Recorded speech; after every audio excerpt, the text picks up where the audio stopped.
तो जैसा कि मैं आपसे डिस्कशन कर रहा था about clinical trial and new drug development, इसके बारे में कुछ पॉइंट्स हमने डिस्कशन किया था। थोड़ा उसको रिकॉल करते हुए हम लोग आगे चलते हैं। तो न्यू ड्रग डेवलपमेंट की जो फेजेस होती है उसमें क्या होता है? First one is drug discovery. पहला फेज क्या होता है? About drug discovery. Second one is pre clinical research, जो हम एनिमल पे करते हैं या इन विट्रो किया जाता है। Third one is human clinical trial. Third one is human clinical trial. उसके बाद ड्रग को अप्रूवल मिल जाता है और फिर पोस्ट मार्केटिंग सर्विलांस। तो पहला जो फेज क्या है वो ड्रग डिस्कवरी। ड्रग डिस्कवरी में क्या होता है? एक तरीके से हम कह सकते हैं कि ड्रग डिस्कवरी जो प्रोसेस है वो मेडिसिनल केमिस्ट्री का सेक्शन है। क्यों? उसमें हम ये आइडेंटिफाई करते हैं कि हमें फर्स्ट ऑफ ऑल किस बीमारी के इलाज की दवा चाहिए। जैसे मान लो किसी को हाइपरटेंशन की मेडिसिन पे हमको रिसर्च करना है, तो हमें पहले हाइपरटेंशन को सब जानना होगा कि हाइपरटेंशन है क्या। फिर हाइपरटेंशन होने में हमारे बॉडी में कौन कौन सी सेल्स इन्वॉल्व होती हैं, उन सेल पे ऐसे कौन कौन से प्रोटीन के रिसेप्टर्स मौजूद हैं जो वो हाइपरटेंशन में इन्वॉल्व होते हैं। फिर उन रिसेप्टर्स पे मौजूद प्रोटीन को हम आइडेंटिफाई करेंगे, जिसे हम कहते हैं टारगेट टारगेट सिलेक्शन, कि हमको इस प्रोटीन को ब्लॉक करना है या इस प्रोटीन को इफेक्टिव बूस्ट करना है। Target protein. फिर उस टारगेट प्रोटीन से इफेक्टिवली जुड़ने वाली दवा चाहिए। फिर उस दवा की क्या उसका मॉलिक्यूलर स्ट्रक्चर है, जिसे हम क्रोमेटोग्राफी मास स्पेक्ट्रोस्कोपी वगैरह यूज करते हैं। ये सारा का सारा ड्रग डिस्कवरी फेज। फिर आपका क्या आता है? Pre clinical study. Pre clinical study में क्या? इन विवो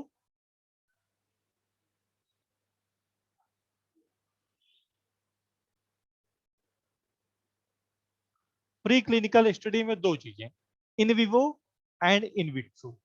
इन विवो में इन सब में हम क्या यूज करते हैं? इन सब में हम यूज करते हैं क्या? Animal model. एनिमल मॉडल या फिर सेल कल्चर।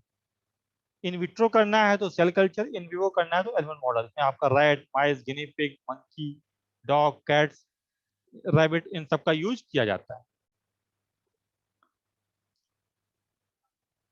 तो पता चला 1001 बीमारी को इलाज करने की दवा खोजी जा रही है, तो हम 1000 मॉलिक्यूल को लेकर के जाएंगे किसमें? अबाउट प्री क्लिनिकल स्टडी में 1000 के आसपास मॉलिक्यूल का हम ट्रायल करेंगे। कौन सा? Pre clinical study.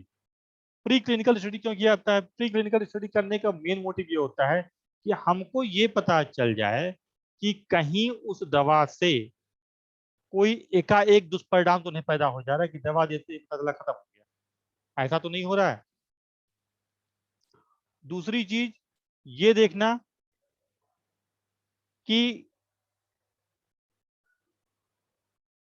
ऐसी कौन सी रूट से दवा दी जाए जिससे वो इफेक्टिव ज्यादा हो। और उस ड्रग का फार्माकोकाइनेटिक पैरामीटर, मतलब प्री क्लिनिकल रिसर्च करने का तीन मोटिव होता है। पहला, ड्रग की फार्माकोकाइनेटिक प्रोफाइल को पता करना, मतलब एब्जॉर्प्शन, डिस्ट्रीब्यूशन, मेटाबॉलिज्म, एक्सक्रीशन, ये जो ड्रग की प्रोफाइल है उसको पता करना। दूसरा, उस ड्रग के द्वारा कहीं कोई शॉर्ट टर्म टॉक्सिसिटी तो नहीं क्रिएट हो रही है, इस चीज को आइडेंटिफाई करना कि दवा दिया गया, दवा देने के 2 घंटे बाद लिवर डैमेज, ऐसा तो नहीं हो रहा है। तीसरी चीज ये देखना कि उस दवा को हम किस रूट से दें कि इफेक्टिव ज्यादा हो, रिस्पांस बढ़िया आए। तो रूट ऑफ ड्रग एडमिनिस्ट्रेशन का सिलेक्शन, ये सारी की सारी चीजें हमको किससे मिल जाती हैं? प्री क्लिनिकल स्टडी से। उसके बाद फिर आता है, तो अब देखिए इसमें preclinical history, screening test, test on isolated organ.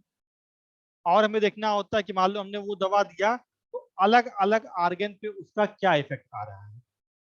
Test on isolated organ, test on bacterial culture, bacterial culture करने का मतलब क्या कि हम इन विट्रो स्टडी कर रहे हैं, test on animal model of human disease, जैसे डायबिटिक दवा को रैट्स पे ट्रायल करेंगे, एंटी इपिलेप्टिक ड्रग के लिए कोई स्पेसिफिक एनिमल मॉडल वगैरह। तो कहने का मतलब ये कि pre clinical study is divided into two category, first one is in vitro and second one is in vivo. In in vitro study हम दवा की स्टडी करते हैं on various culture media.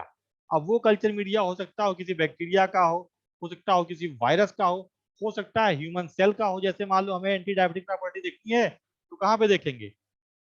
Pancreas पे। तो पैंक्रियाज की सेल को isolate कर देंगे, उनका एक सेल लाइन कल्चर तैयार कर देंगे, उस पर ड्रग की एफिकेसी को देखेंगे। अब जरूरी है ये नहीं कि अगर लैब में वैसा ड्रग ने एक्शन दिया, पेट्री प्लेट में वैसा एक्शन दिया तो लिविंग बॉडी के अंदर भी वैसा ही एक्शन है, ऐसा कोई जरूरी नहीं। बहुत से केमिकल ऐसे होते हैं जो लैब में इन विट्रो कल्चर में बढ़िया रिस्पॉन्स देते हैं, लेकिन ह्यूमन बॉडी के अंदर उसका रिस्पॉन्स बिल्कुल से खत्म हो जाता है, ऐसा होता है। लेकिन उससे एक रफ टफ आइडिया लग जाता है कि भाई ये दवा वाकई में इफेक्टिव होगी या नहीं। That is in vitro study. In vivo में उसी दवा को हम वेरियस एनिमल मॉडल जैसे rat, mice, guinea pig, dog, cat वगैरह पे ट्रायल करते हैं। उससे ड्रग का वेरियस फार्माकोकाइनेटिक पैरामीटर जैसे एब्जॉर्प्शन, डिस्ट्रीब्यूशन, मेटाबॉलिज्म, एक्सक्रीशन मालूम हो जाता है कि कैसे कैसे हो रहा है। फिर अलग अलग आर्गन पे उस ड्रग का क्या इफेक्ट है, उस ड्रग की वजह से कहीं एनिमल में कोई बहुत भयंकर साइड इफेक्ट तुरंत तो नहीं देखने को मिल रहा है। जैसे पता दवा दिया, दवा देने के 2 घंटे बाद कार्डियक अरेस्ट, मौत हो गई, तो उसको वहीं बंद कर दिया जाएगा। Serious toxic effect, short duration, उसकी स्टडी हो जाती है। इसके अलावा हम ये भी देख लेते हैं कि किस रास्ते से, किस रूट से दवा को दें कि उसकी इफिकेसी बढ़िया हो। ये सब हम किस द्वारा करते हैं? Pre clinical study. तो प्री क्लिनिकल स्टडी का मोटिव क्या होता है? Pharmacodynamic study. हमें ये मालूम चलना कि लीगल डोज क्या है, किस डोजिंग पे वो एनिमल की मौत कर दे रहा है। थेरेप्यूटिक डोज क्या है। Toxicity study, acute toxicity study, sub acute toxicity study, chronic toxicity study, special toxicity study. मतलब एक्यूट मतलब वही कम, बहुत ही वेरी माइन्यूट टॉक्सिक इफेक्ट, उससे और बढ़े सब एक्यूट, और बढ़े क्रॉनिक, भयंकर साइड, भयंकर टॉक्सिसिटी क्रिएट हो गई। स्पेशल टॉक्सिसिटी कहीं ऐसा तो नहीं कि उस मॉलिक्यूल की वजह से रिप्रोडक्टिव टॉक्सिसिटी हो जा रही है, ठीक, और म्यूटाजेनिसिटी हो जा रही है, लोकल टॉक्सिसिटी हो जा रही है, कार्सिनोजेनिसिटी मतलब कैंसर कॉजिंग हो रहा है, टीरेटोजेनिसिटी, टीरेटोजेनिक इफेक्ट तो नहीं क्रिएट कर दे रहा है। मतलब ऐसा तो नहीं कि किसी प्रेग्नेंट वुमेन को दिया जाए तो उसके होने वाले बच्चे पे कोई साइड इफेक्ट क्रिएट हो जाए, कोई आर्गन ही डैमेज खत्म हो जाए। तो मतलब इसका reproductive toxicity, teratogenicity, carcinogenicity, mutagenicity, local toxicity, pharmacokinetic study, ये सारे के सारे हमारे मोटिव होते हैं किसके? प्री क्लिनिकल स्टडी में। तो प्री क्लिनिकल स्टडी में हम क्या पता करते हैं? Pharmacodynamic study, pharmacokinetic study, toxic study, acute toxicity, sub acute toxicity, chronic toxicity, special toxicity on reproductive, teratogenicity, carcinogenicity, mutagenicity and local toxicity, इन सब की स्टडी किया जाता है। Toxicity study, acute toxicity study में कितना? 1 to 3 ईयर, और sorry 1 to 3 days, 1 से 3 दिन के भीतर कोई एक्यूट टॉक्सिसिटी होगी तो मालूम हो जाएगी। इसमें LD50, argon toxicity, sub acute में 2 to 12 वीक का समय लगता है, क्रॉनिक टॉक्सिसिटी में क्या 6 to 12 मंथ का समय लगता है, special long term toxicity, reproductive toxicity, mutagenicity, carcinogenicity वगैरह वगैरह, इन सब के बारे में पता करते हैं प्री क्लिनिकल स्टडी में। फिर अब इसके द्वारा जो डाटा ऑब्टेन्ड होता है,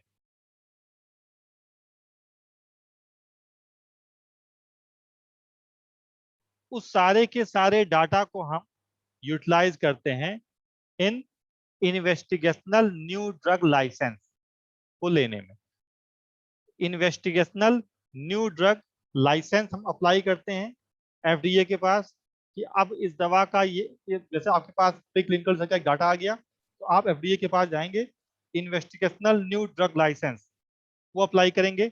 उसमें आपने प्री क्लिनिकल रिसर्च से क्या क्या डाटा ऑब्टेन किया, उस डाटा को, प्लस मैन्युफैक्चरिंग कैसे क्या हो रहा है, इन सारे के सारे प्रोसेस को आप FDA को बताएंगे, उस पर मेंशन करेंगे। फिर FDA आपको ऑथराइज करेगा कि हाँ आप इस दवा पे फर्दर क्लिनिकल ट्रायल शुरू करिए।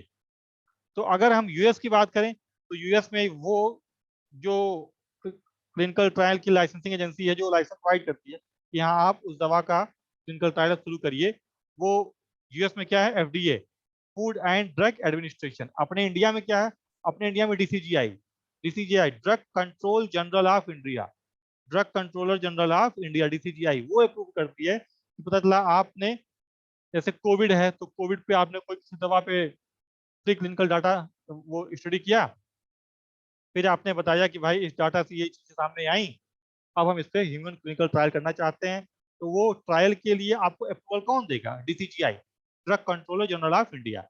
यूएस में वही काम कौन करेगा, FDA, food and drug administration.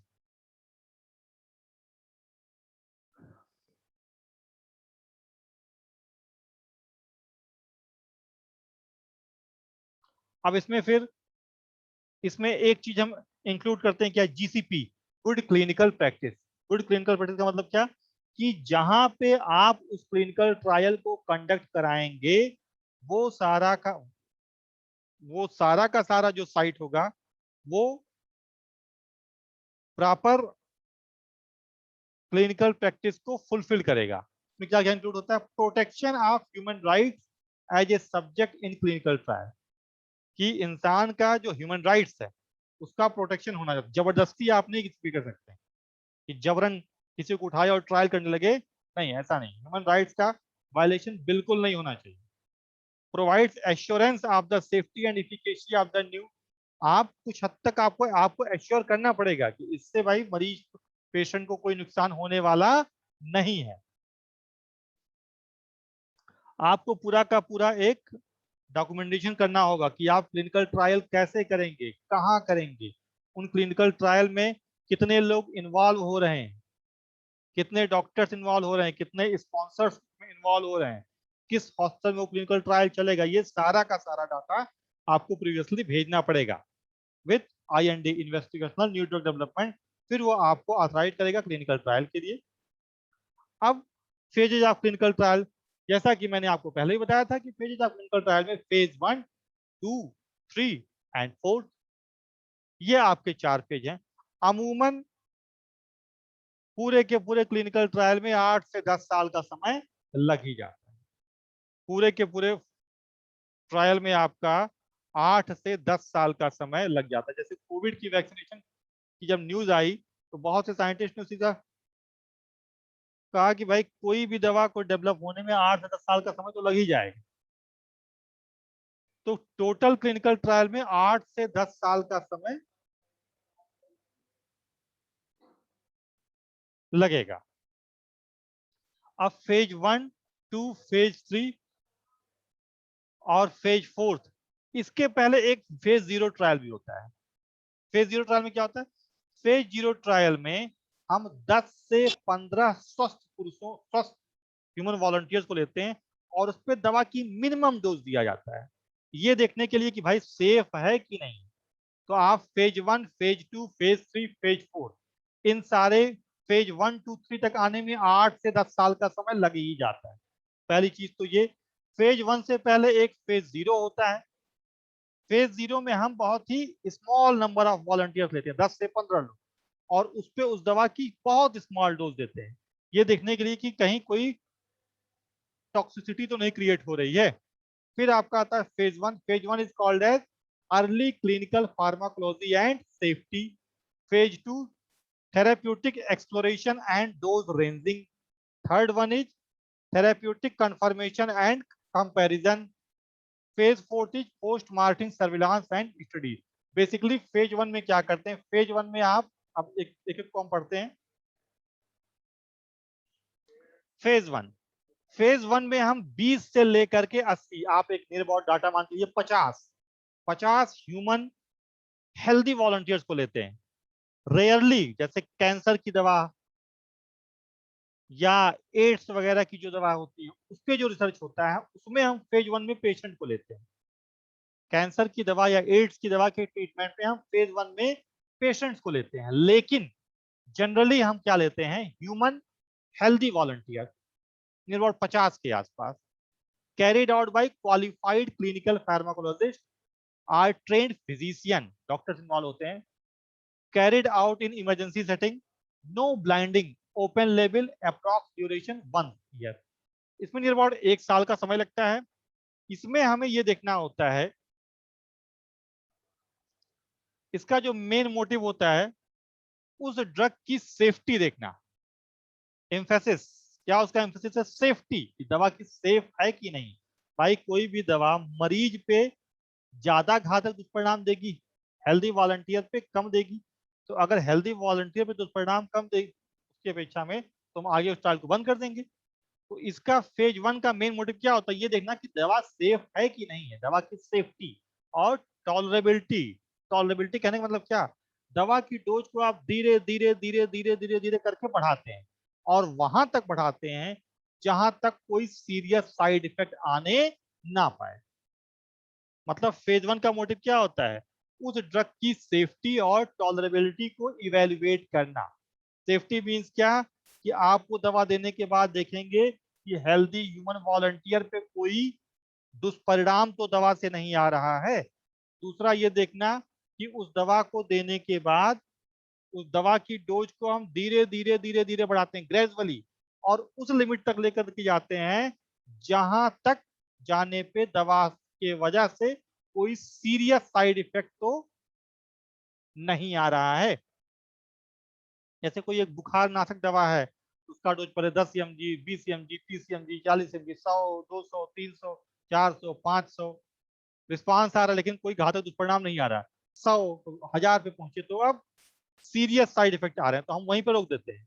मतलब अपर डोज हम कितना लेके जाएंगे? 1000, उसके ऊपर लेकर के नहीं जाएंगे। तो किसके ये मालूम चलता है? इन phase 1, phase 1 started with lowest estimated dose and stepwise increase to effective dose। Dose को हम बढ़ाते जाएंगे तब तक जब तक कि कोई सीरियस साइड इफेक्ट ना आए। डाटा कलेक्शन, इससे हमें क्या मालूम होता है? ड्रग का एक pharmacokinetic profile on human, systemic pharmacodynamic, उस दवा की एक फार्माकोडायनेमिक प्रॉपर्टी जो भी है वो मालूम हो जाती है, और जनरल एडवर्स इफेक्ट क्या है ये मालूम हो जाता है उस दवा के बारे में। इसके अलावा अगेन थोड़ा सा हमको ये भी कि हम किस रूट से दवा को दें कि वो ज्यादा इफेक्टिव हो, ये भी हमको फेज 1 में आइडेंटिफाई हो जाता है। इसमें एक टर्म आया क्या? No blinding, open level. Blinding का मतलब ये है कि पता चला मैं एक कंपनी का मालिक हूं, मैं इस दवा पे ट्रायल करवा रहा हूं तो मैं अपने लोगों के द्वारा उस हॉस्पिटल में दवा को दिलवाऊंगा, पेशेंट्स को या हेल्दी वॉलंटियर को, और क्या आउटकम आया ये आउटकम जज करेगा एक थर्ड पार्टी। वो थर्ड पार्टी अनबायस्ड, मतलब पक्षपात नहीं करेगी। अगर मेरी दवा में दम है तो हाँ अप्रूवल देगी, अगर दम नहीं है उस दवा में तो उसे अप्रूवल नहीं देगी। तो नो ब्लाइंडिंग। ब्लाइंडिंग में क्या होता है? ब्लाइंडिंग में जब हम दवा को देते हैं तो हमको पता होता है कि हमने इस इंसान को ये दवा दिया, उसको वो दिया, उसको वो दिया, लेकिन इन्वेस्टिगेटर को और पेशेंट्स को ये पता नहीं होता है कि उसने कौन सी दवा ली। जिस पेशेंट को हम दवा देते हैं इन क्लिनिकल ट्रायल में उसको नहीं पता होता कि हमने उसे क्या दिया, और जो इन्वेस्टिगेट कर रहा है, जो थर्ड पार्टी वाला आदमी है जो उसकी इफिकेसी को एक्चुअल में ट्रायल एक्चुअल में मॉनिटर कर रहा है, उसे भी नहीं पता होता है कि इसे क्या दिया गया। मुझे पता होता है कि मैंने उसे क्या दिया। That is blinding, that is blinding. No blinding, no blinding मतलब हमें भी पता है कि हमने उसे क्या दिया, मरीज को भी पता है उसे क्या दिया गया, इन्वेस्टिगेटर को भी पता है कि क्या दिया गया। This is no blinding. अभी आगे आएगा ब्लाइंडिंग। इसमें नियर अबाउट 1 साल का समय लगता है। फिर आपका आता है दूसरा phase second trial. Phase second trial में हम क्या देखते हैं? Therapeutic exploration and dose ranging. हमें फेज सेकेंड, जब हम फेज सेकेंड करते हैं तो फेज सेकेंड हम मरीजों पे करते हैं, पेशेंट पे। पता चला उस बीमारी में हम मान लो किसी एक दवा पे ट्रायल कर रहे हैं जिसके अंदर एंटीबैक्टीरियल प्रॉपर्टी है, तो पहले फेज 1 में हम ह्यूमन वॉलंटियर को लेंगे जिनको कोई बैक्टीरियल इन्फेक्शन ना हुआ हो। फेज सेकेंड में हम ऐसे मरीजों को लेंगे जिनको वो बैक्टीरियल इन्फेक्शन हुआ हो। तो उनका नंबर कितना होगा? 100 to 500। फेज 1 में कितना था? 50 के आसपास। फेज सेकेंड में 100 to 500 patient, carried out by trained physicians. Duration कितना होता है? 2 से 3 साल का समय होता है।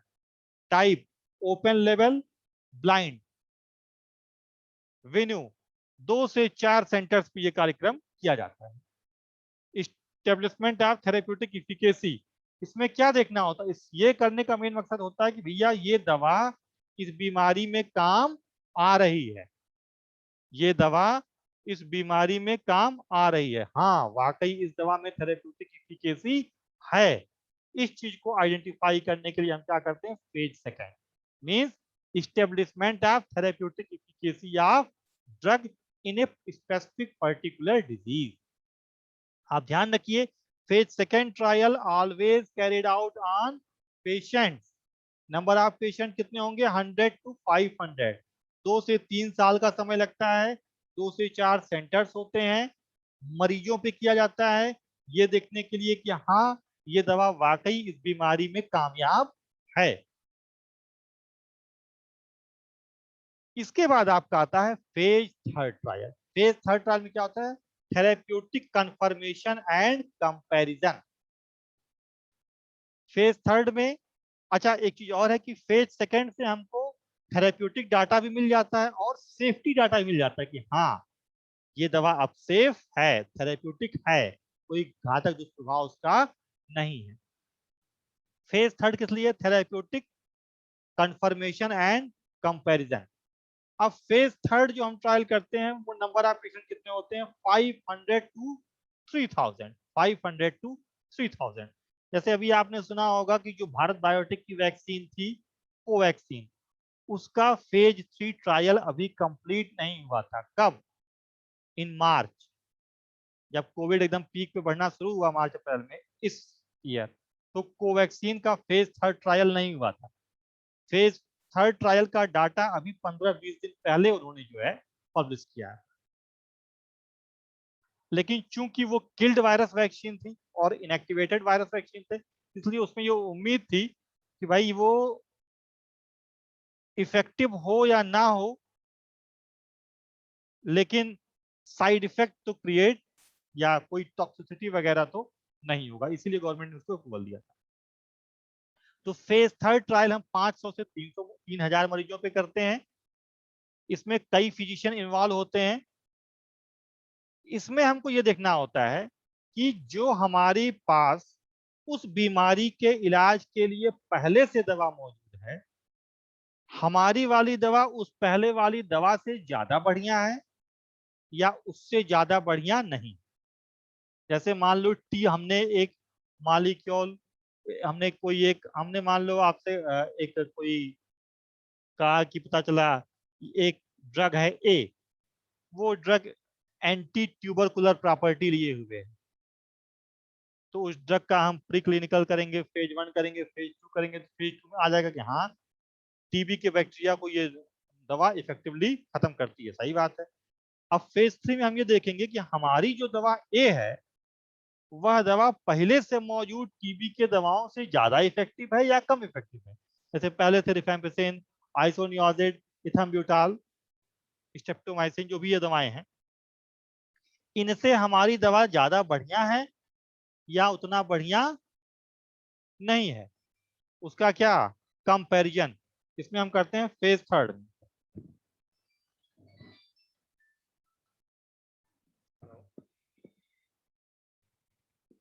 हेलो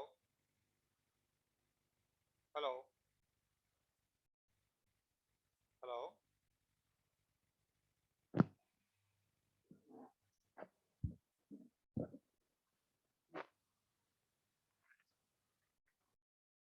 तो पहला काम क्या, comparison of therapeutic efficacy of drug to existing therapy, की पहले से मौजूद दवा से हमारी दवा वाकई में बढ़िया है।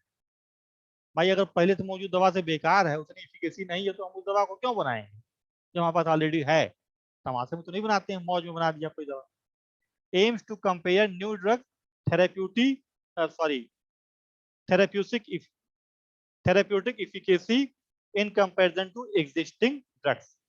दूसरा इसका मकसद क्या होता है, safety and tolerability access on higher scale. इसके पहले हम जो वॉलंटियर्स ले रहे थे उनकी संख्या कम थी, अब जो हम वॉलंटियर्स ले रहे हैं उनकी संख्या ज्यादा है, 500 to 3000 पेशेंट। तो अब जो हम डाटा लेंगे सेफ्टी का या टॉलरेबिलिटी का, ये ज्यादा लोगों का डाटा होगा, तो ज्यादा एक तरीके से सेफ्टी और टॉलरेबिलिटी का एक और बढ़िया डाटा हमको मिल जाएगा किससे, फेज थर्ड। इसके पहले भी हम सेफ्टी डाटा लेते हैं, टॉलरेबिलिटी डाटा लेते हैं, लेकिन फेज थर्ड में हमको वो डाटा थोड़ा और इफेक्टिवली तरीके से मिल जाता है, कहीं कुछ और घातक दुष्परिणाम तो लॉन्ग टर्म पे नहीं हो रहे हैं, एक तरीके से लॉन्ग टर्म टॉक्सिसिटी वगैरह मालूम हो जाती है। मल्टी सेंट्रिक, ये कई सेंटर पे होता है। रैंडमाइज्ड, एक देखो रैंडमाइज्ड ट्रायल कहने का क्या मतलब हो गया, रैंडमाइज्ड ट्रायल कहने का मतलब ये हो गया कि पता चला हमने एक दवा लिया ए, उस दवा को हम फेज थर्ड तक लेके गए, अब फेज थर्ड में 3000 मरीजों पे हम दवा को ट्रायल कर रहे हैं, तो उन 3000 लोगों में से हम रैंडमली पता चला 1500 लोगों को ऐसा ले लेंगे, उनको हम क्या देंगे, दवा ए, और 1500 लोग ऐसे होंगे जिनको हम क्या दे देंगे, स्टैंडर्ड दवा, जैसे टीबी, मान लो हम टीबी की दवा पर रिसर्च कर रहे हैं, तो हमने 3000 लोगों को रैंडमली उसमें से 1500 लोगों को सेलेक्ट कर लिया रैंडमली, उन 1500 को हमने क्या दिया ए, बाकी के 1500 को हमने क्या दिया, रिफेम्पिसिन या आइसोनियाजिड या इथेम्ब्यूटाल या एक्टोमाइसिन। तब उससे क्या होगा, अगर ये 1500 जल्दी ठीक हो गए, कोई दुष्परिणाम नहीं हुआ, तो हम क्या कहेंगे कि हमारी दवा पहले से मौजूद दवा से बढ़िया है। अगर ये 1500 ठीक नहीं हुए, बहुत समय लगा, साइड इफेक्ट बहुत ज्यादा रहा, तो हम क्या कहेंगे, हमारी दवा प्री एग्जिस्टिंग मेडिसिन से बेकार। This is randomised trial, this is randomised trial.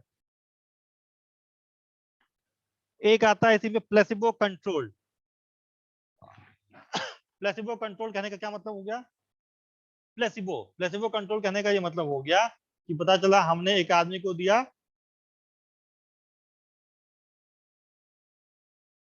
दवा ए, मान लो दवा एक पाउडर फॉर्म में है, हमने एक मरीज को दे दिया, दो दो दो जैसे दो लोगों को बुखार है, दो लोगों को बुखार है, हमने एक को दे दिया पैरासीटामॉल और दूसरे को हमने पैरासीटामॉल नहीं दिया, सिंपल था, उसे क्या दे दिया, कैल्शियम का एक टेबलेट, जो दिखने में पैरासीटामॉल की जैसा था, लेकिन हमने उससे क्या कहा कि भाई ये भी पैरासीटामॉल, ये बढ़िया काम करेगी। तो दूसरा वाला क्या करेगा, दूसरे वाले को हम क्या नाम देंगे, प्लेसिबो। दूसरे वाले के पास हमने कोई दवा नहीं दी है, लेकिन उसको हमने एक आश्वासन दिया है कि हाँ ये दवा है। तो कई बार ऐसा होता है उस आश्वासन की वजह से जो आपने कुछ नहीं दिया है, वो भी उतना ही रिस्पांस कर जाता है जितना कि आपकी drug, that is placebo effect. और इसी का उल्टा क्या है, नोसिबो। इसी का उल्टा क्या है, नोसिबो। जैसे मुझे कोई बढ़िया बढ़िया चीज दे दो और मैं ये कहूँ कि ये बेकार दवा है, किसी काम की नहीं, तो मेरा जो माइंड सेटअप है वो दवा के इफिकेसी को कहीं ना कहीं डाउन कर देगा, नोसिबो इफेक्ट। प्लेसिबो इफेक्ट, हमें कोई दवा नहीं दी गई, उसमें कुछ एक्टिव कंपोनेंट नहीं है, लेकिन तब भी हमें आश्वासन दिया गया कि हाँ ये दवा है, एक्चुअल में उसमें कोई दवा नहीं, लेकिन हमें आश्वासन दिया गया कि ये दवा है, तो हम को उस आश्वासन के कारण ही कुछ ना कुछ रिस्पांस आएगा, दैट इज प्लेसिबो। तो प्लेसिबो कंट्रोल में क्या करते हैं, पता चला 3000 लोगों पे हमको दवा की ट्रायल करनी है, तो 1500 को हमने कोई दवा नहीं दिया प्लेसिबो, 1500 को हमने दवा ए दिया, तो जो दवा 1500 को जो दवा ए दिया उसमें रिस्पांस आया, जो 1500 प्लेसिबो वाले थे शायद उनमें बढ़िया रिस्पांस हो, शायद उनमें बिल्कुल रिस्पांस ना हो, this is known as placebo control.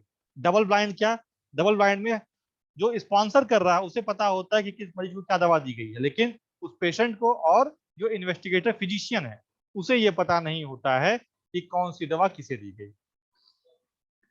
This is phase third trial. Phase third trial के बाद जो भी डाटा ऑब्टेन होता है, दवा सेफ है, इफेक्टिव है, तो हम अप्लाई करते हैं रजिस्ट्रेशन के लिए, न्यू ड्रग एप्लीकेशन। वो ग्रांट कौन करता है, DCGI, drug controller general of India.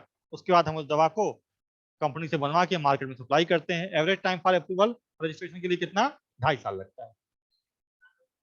फिर आपका आता है phase four trial, post marketing surveillance. Post marketing surveillance या फेज फोर ट्रायल में क्या है, फेज फोर ट्रायल में उस दवा को 4000 से 5000 मरीजों पे हम ट्रायल करते हैं।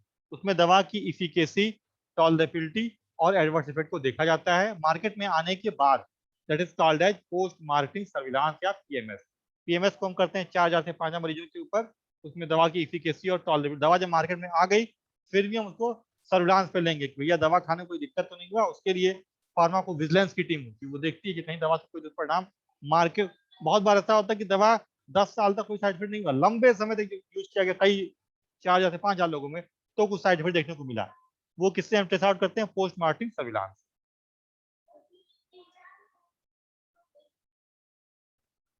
पोस्ट मार्केटिंग सर्विलांस में क्या हम देखते हैं? इफेक्ट ऑन स्पेशल ग्रुप, उस दवा का एल्डरी और न्यूरेंट्स पे क्या इफेक्ट है, प्रेग्नेंट और लैक्टेशन वुमेन पे क्या इफेक्ट है, लिवर और रीनल इंपेयरमेंट के मरीजों पे क्या इफेक्ट है,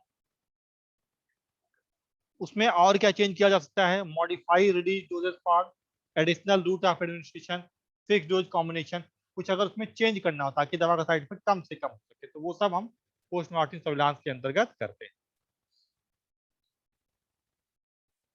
तो पोस्ट मार्केटिंग सर्विलांस में जब दवा मार्केट में आ गई तो 4,000 से 5,000 मरीजों पे उस दवा के इफिकेसी, सेफ्टी, टॉलरेबिलिटी और एडवर्स इफेक्ट को देखते हैं। इससे हमें क्या मालूम होता है? Long term side effect of drug. इसके अलावा क्या मालूम होता है? ड्रग इंटरेक्शन, ड्रग इंटरेक्शन भी इसके द्वारा हमको डाटा अपडेट होगा। पोस्ट मार्केटिंग सर्विलांस में हम क्या, हमारा मोटिव होता है उस दवा को का इफेक्ट ऑन एल्डरी नियोनेंट्स, बुजुर्ग लोगों पे और बच्चों पे क्या इफेक्ट है, प्रेगनेंसी एंड लैक्टेशन वुमेन पे क्या इफेक्ट है दवा का, लिवर और किडनी का मरीज है तो उस पर दवा का क्या इफेक्ट है, अगर कोई दुष्परिणाम आ रहा है तो हम उस डोजेस फार्म में कुछ चेंज कर दें, मान लो टेबलेट में दिक्कत है तो सिरप दे दें, सस्पेंशन दे दें वगैरह वगैरह, या रूट ऑफ एडमिनिस्ट्रेशन में कुछ चेंज कर दें, या डोज कॉम्बिनेशन फिक्स कर दें वगैरह वगैरह। अगर कोई घातक दुष्परिणाम कुछ समय बाद देखने को मिला पोस्ट मार्केटिंग सर्विलांस में तो हम दवा को क्या कर देते हैं? विड्रॉल। विड्रॉल। अब एग्जांपल ऑफ ड्रग विड्रॉल, अगर पोस्ट मार्केटिंग सर्विलांस में हमारी दवा इफेक्टिव नहीं है, उसके साइड इफेक्ट घातक आ रहे हैं या लॉन्ग टर्म टॉक्सिसिटी तुरंत सामने नहीं आती है, वो कई दिनों बाद, कई सालों बाद सामने आती है, तो अगर कोई लॉन्ग टर्म टॉक्सिसिटी है तो उस दवा को हम मार्केट से विड्रॉल कर लेंगे। जैसे कई बार हमने सुना होगा एंटी हिस्टामिनिक ड्रग, टेरफेडिन, एस्टिमाइजोल, ये सब पोस्ट मार्केटिंग सर्विलांस के बाद इन दवा को विड्रॉल किया गया। सेलेक्टिव कॉक्स 2 इनहिबिटर जैसे रोफेकॉक्सिब, सेलिकॉक्सिब, ये सब क्या काज करते हैं? कार्डियोटॉक्सिसिटी, इनको भी मार्केट बाद में विड्रॉल किया जाता है। Nimesulide, nimesulide band for all in western country and for paediatric group in India, बच्चों को और वेस्टर्न कंट्री में निमेसुलाइड टोटली बैन है। Aspirin, liquid formation due to possibility of produce, aspirin भी बच्चों पे बहुत ज्यादा उपयोग में नहीं लाते हैं, बैन है बच्चों के लिए। तो निमेसुलाइड, एस्प्रिन, सेलिकॉक्सिब, रोफेकॉक्सिब, टेरफेनाडिन, एस्टिमाइजोल, ये सब एंटीहिस्टामिनिक हैं। इन दवाओं को मार्केट से बाद में पोस्ट मार्केटिंग सर्विलांस के बाद विड्रॉल किया गया क्योंकि इसके साइड इफेक्ट आ रहे थे बहुत घातक। तो ये आपका टॉपिक कंप्लीट हुआ। इसके आगे हम आपको पढ़ाएंगे नेक्स्ट लेक्चर में